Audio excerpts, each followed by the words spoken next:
Welcome to Conversations with Corrections, hosted by the Utah Department of Corrections. This occasional podcast features staff, incarcerated individuals, and other stakeholders of the UDC discussing issues that impact corrections, both nationally and within the state of Utah. Here is today's host, Richard Piatt, Director of Communications and Government Relations for the UDC.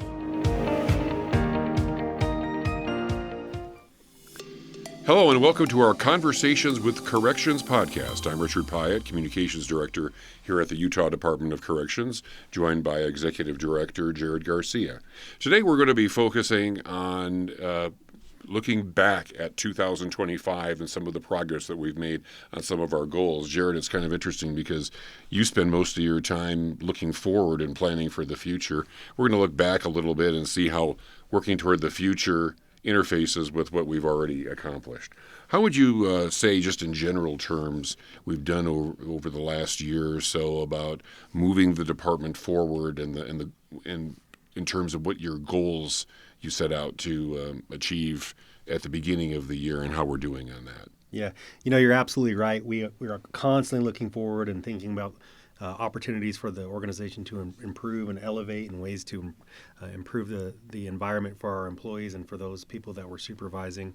And when you're in our positions, you forget to look back sometimes. And so it's important at the end of the year that we do look back and we celebrate the accomplishments of our team and our people and even of those people that are under our care that have successfully re-entered our communities. That's a big success. So as we started to talk about some of these things, we realized there were too many things to talk about in just one podcast. And so we decided we would break it up within different sections. And it's great to have Spencer here to talk about the things that have happened within DPO because there are a lot. It's certainly been a challenging year or a couple of years because of staffing and overtime and budget and a lot of different things that we had to do. But I'm just so proud of this department and the progress that we're making, and we are well on our way to being the best correctional agency in the country. Well, I think one of the significant issues that we're always facing, that every state agency is facing, is how the department operates in terms of its budget.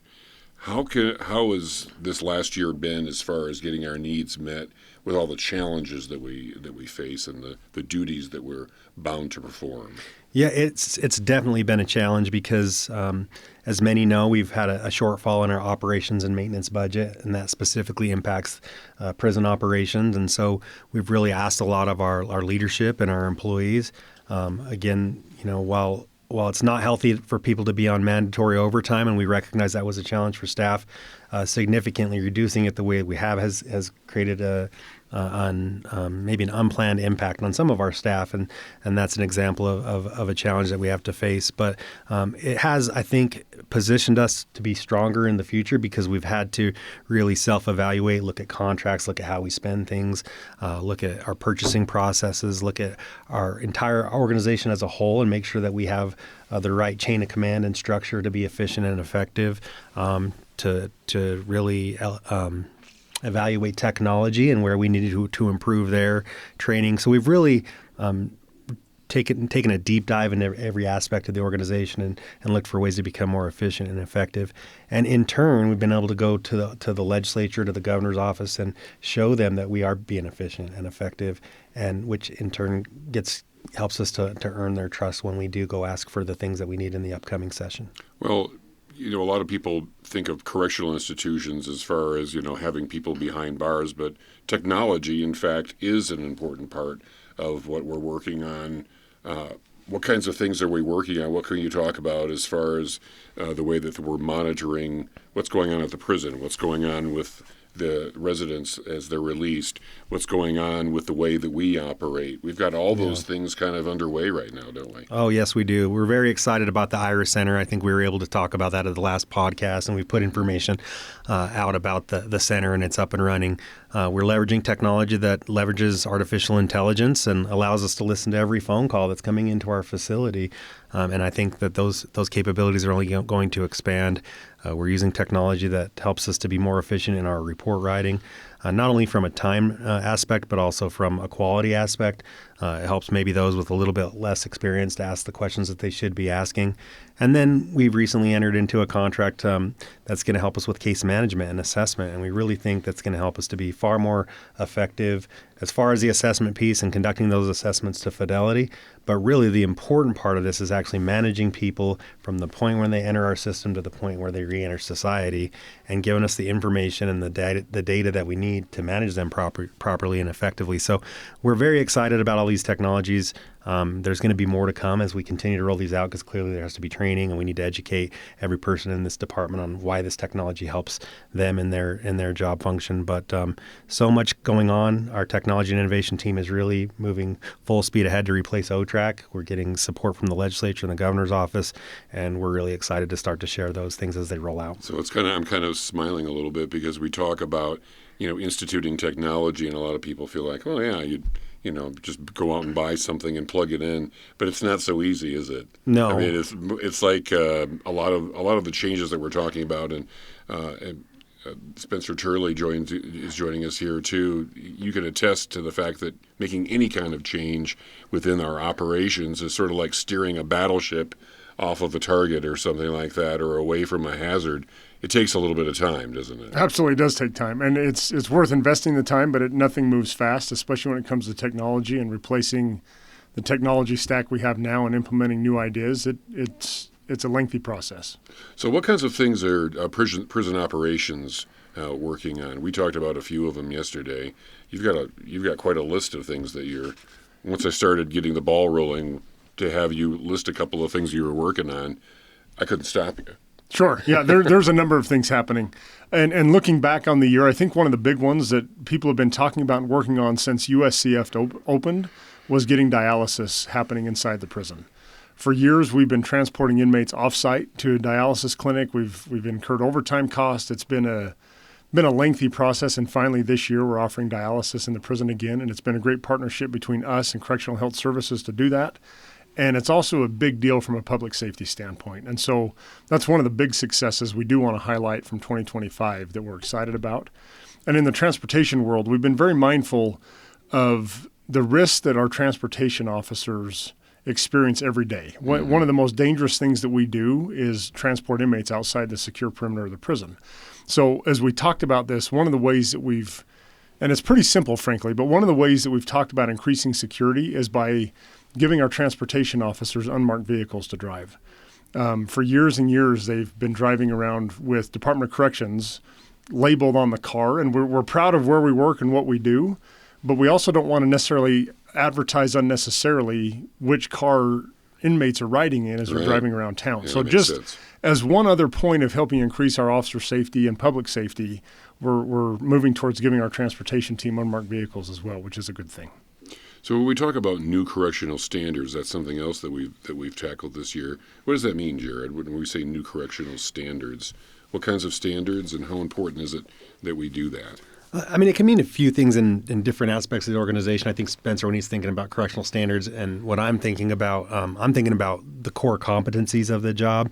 There are certainly, Spencer probably will elaborate on the actual correctional standards, but we have a young workforce here, and because we had 400 plus vacancies when we arrived a couple of years ago, and the department has struggled with staffing for many years, and so it's important that we teach our new staff how to do this job correctly, maybe even a little bit differently than it's been done in the past from the point they enter our system. And that creates a heavy lift on training and on leadership and on the individuals that are joining our agency to be a sponge and be willing to learn every single day.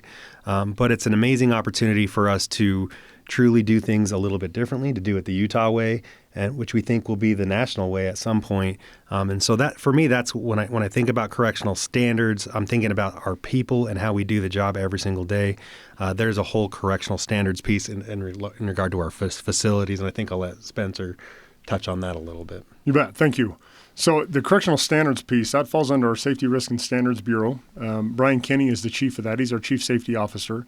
And he has a team of 5 people that go out and inspect our facilities, both prisons, our community correctional centers, and they also go into the 20 county jails that we contract with and inspect the facility operations to ensure they're meeting the standards. For the last roughly 4 or 5 months, those standards have been under revision to enhance them and make them far better than they are now. They weren't bad, but we're making them better. And so we've put those out to our counterparts with the jail commanders and the sheriffs. The wardens and their teams have copies of them. They're currently being reviewed and revised. And so coming up July 1 of 2026, we'll implement these new standards across the board in our facilities, the jails, and the community correctional center. So we're excited to have that change coming. So when you're talking about these standards, are these standards for how our employees handle our population, and does the standards also extend to the people that are inside, as well as to our employees? Is it all encompassing? Is all that factored in together? It is factored in. A lot of it deals with basically the facility operations and making sure that they're safe and secure. Some of them will require, do you have a policy for this? Does your policy allow for this or not for that? And so some of it's policy-based, and some of the monitors are going around and making sure that we're doing things the way that we say we should be doing things. It's different than an audit. They're just ensuring that we're meeting the standards that have been set across the board.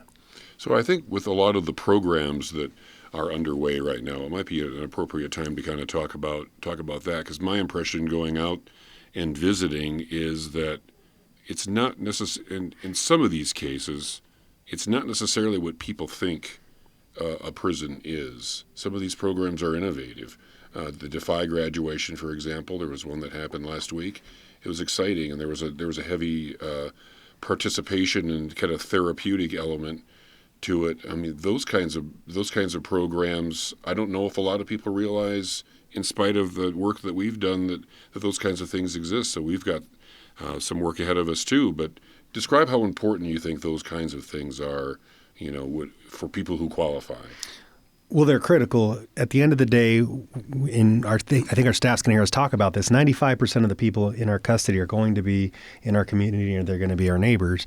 And we want them to leave prison one time and not come back to prison. And unfortunately, that's not the case right now. And so the programming, the education piece, the jobs piece, it's all included in what we want. We want safe environments within our facilities.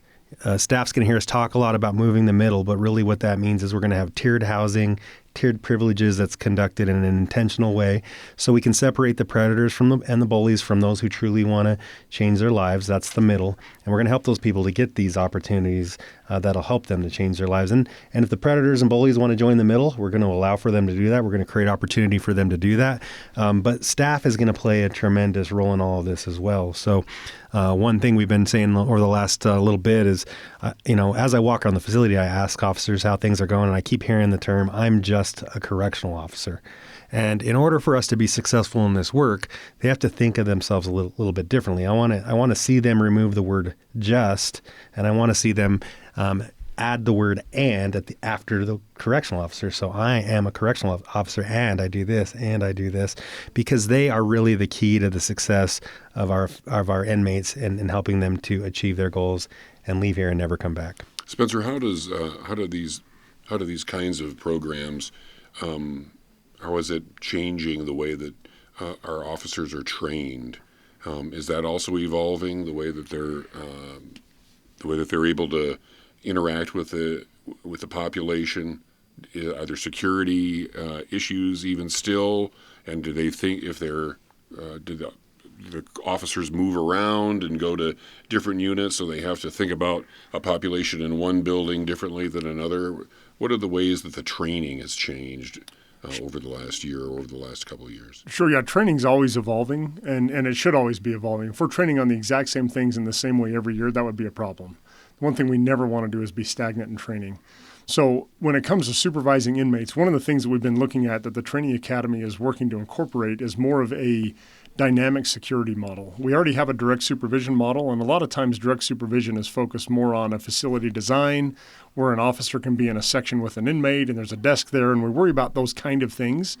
And it's not bad, but the dynamic security model is more about the officer-inmate interaction and more of a safety component and less about the physical design. And so our training academy is working to not only enhance and improve our communications training and officer safety training, but just the overall training package that our cadets are receiving in the academy, and then what's being offered to our current staff through in-service training. Are there things to touch on that have to do with our probation and parole standards, or any of the way that we're operating there? What kinds of things, Jared, have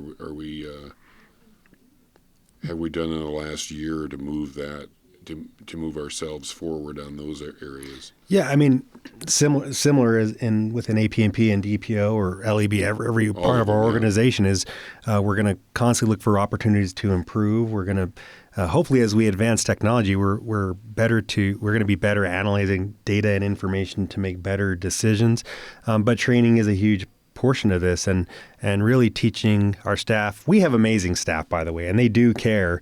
But again, understanding that they play a huge role in the criminal justice system. So it's striking a balance between accountability and compassion and helping people to be successful. And so our staff, our leaders in those areas are doing a phenomenal job. I think our training division is doing a phenomenal job because we just talked about data. We actually presented this morning to some legislators. And when we talked about some of the challenges, or we've seen the challenges related to parole violators, our adult probation and parole agents have significantly impacted that population by, I think it was about 8%. They've improved parole violators. Is that accurate, Spencer? Yeah, it's a little less than 8%, but we're doing substantially better than we were as far as the people that are returning to prison on technical violations and just the overall number of parole violators returning. APNP is doing a phenomenal job of what they're doing in the community to address technical violations outside of just returning everybody to prison or managing by a warrant.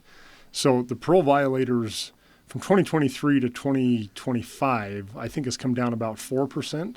But if you look at it as a holistic number, I don't remember the exact number off the top of my head, but I want to say it was over 500 offenders difference in the way that APNP is working with people to address violations outside of just saying, let's incarcerate everybody. It's quite impressive. So both of you have worked in law enforcement for a number of years. You know how the law interfaces with offenders and what their reaction typically is when they get caught up in the system. Is your experience come into play when it comes to your dedication to these programs that we're talking about? How was it when you first started in law enforcement, and how was that coloring the way that you want things to go here at the Department of Correction? Yeah, I mean, I want to hear Spencer's perspective because Spencer's worked in corrections his whole career, so he's ahead of the curve when it comes to this because of. We've talked about this. I believe corrections has been undersold nationally, and we need to do a better job of that. But yeah, as a young officer, my primary goals were to find people that were committing crimes and arrest them and investigate those crimes and put them in prison if it was necessary, or put them in jail if it was necessary. And as I evolved throughout my career and got involved in more in-depth projects like Operation Rio Grande is probably the best example. And I really equate that challenge and compare that to people that are in prison because they're very similar, the challenges and the reason they're in that position. We have to create safe spaces for people first for them to have opportunity. If you just think about your own life, if you don't feel safe in your day-to-day life, you're not going to be focused on your job or the other things that even enjoying your life. You're going to focus on safety first. And so my perspective has changed in the fact that we have to create safe spaces. We still have to hold people accountable. I will never change my perspective on that because there still is a portion of the population that needs to be in prison, unfortunately. But I think a lot of the people that are in prison, they made a mistake. Maybe they made a few mistakes. Maybe substance abuse drove them to make those mistakes. And we have a unique opportunity to help them to reimagine what their lives can look like and to achieve their goals and to kind of do a reset. And again, we want that. They're going to be our neighbors. We want them to be successful. We don't want them coming back to prison, and we don't want them to create victims again. Now you have to think about that when you were in law enforcement. You just dropped him off at the jail, and then you kind of went on with your day, didn't you? Now you have to deal with the other side. Well, absolutely, and that's why it's important that all of us in this organization, specifically us in leadership, do a really great job of telling the story of the people of the Utah Department of Corrections. That's why we're lucky to have you and our entire comms team here, because if we don't tell our story to the public, that's all they're going to think is these are forgotten people that deserve to be in prison, and that's it. That's the finality to it, but that's not the truth. We need to help these people, the majority of them, to find some redemption in their lives. That's right. Spencer, I'm interested in your perspective. How have things changed since you first started in corrections and especially, culminating in this last year? Sure. I think the biggest thing, and Jared just mentioned it, we're doing a far better job at telling our story. A lot of the times, I think in years past, we've been really good at being reactive to what's happening. And in the last year or two, we've been far more proactive in getting out there and telling our story as a department and letting people see how we can truly contribute. Director Garcia mentioned Rio Grande, and I think to some extent that was a turning point for us, that we had AP&P agents that were downtown in the public eye working with allied law enforcement agencies and truly started to make a difference. And people started to realize, hey, Department of Corrections is bringing more to the table than we realized. And so you look at what's happening in the community and then go into the prison side. And you mentioned the DeFi graduation, and whether it's DeFi, whether it's a high school graduation or some other program that we're doing, anytime somebody comes into the prison, without fail, almost every time somebody mentions how impressed they are with the operation, they didn't know that this is what it was like, it's different than what they imagined, it's not like the movies, whatever comment it is that they make, they're very impressed and very surprised at the good job that we do as a department. And so I think that's really what's changing, is that we're bringing a more positive aspect to, we have fantastic officers and professional staff doing a really good job, and people are now starting to see that because we're telling the story.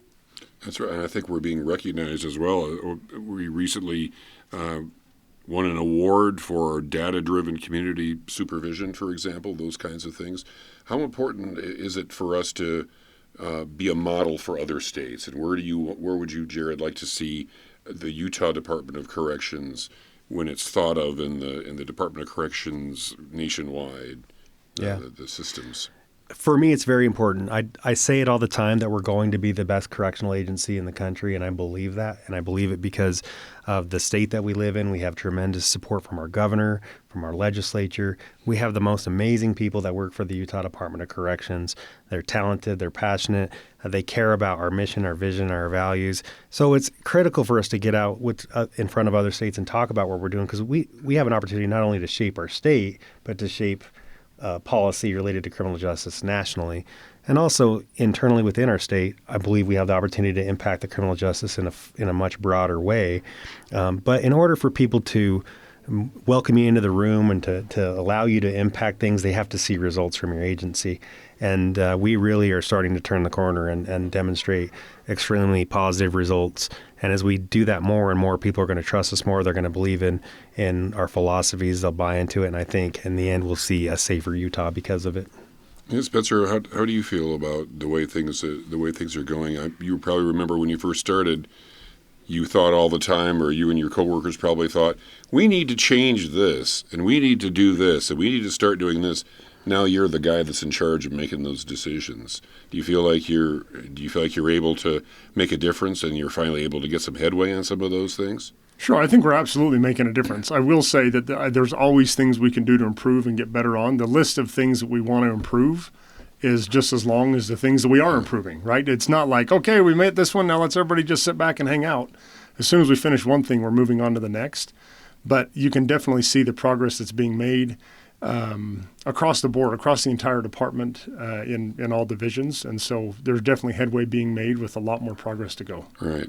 Well, I think with our experience, we're dealing with human beings here. Human beings are not perfect. Some of them are less perfect than others. But we're really trying to humanize the department, for the people that are open to accepting that kind of assistance in their lives. Would you say that's a proper way of summing things up? 100%. Not everybody is going to be receptive of that, or maybe not today, but maybe they will be tomorrow. But like I've said over and over again, I think the majority of people in our facility do want to change their lives, and it's up to us to provide that space and opportunity for them and empower our staff to be problem solvers.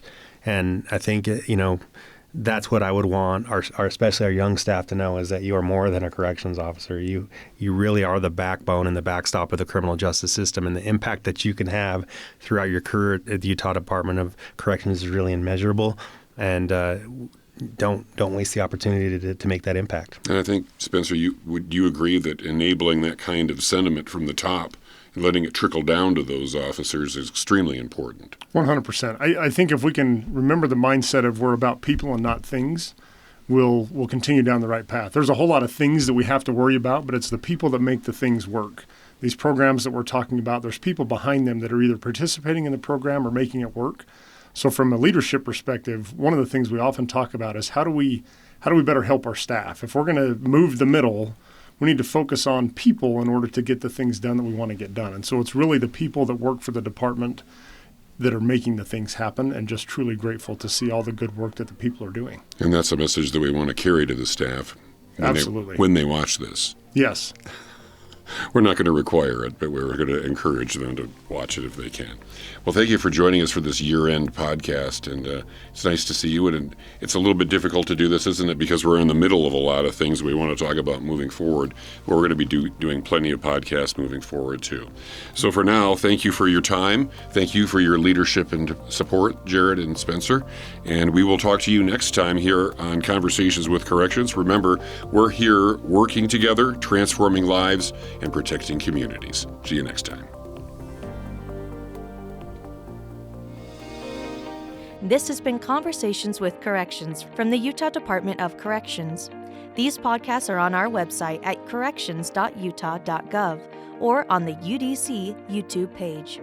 Suggestions for a future topic can be sent to corrections@utah.gov. Thank you for joining us.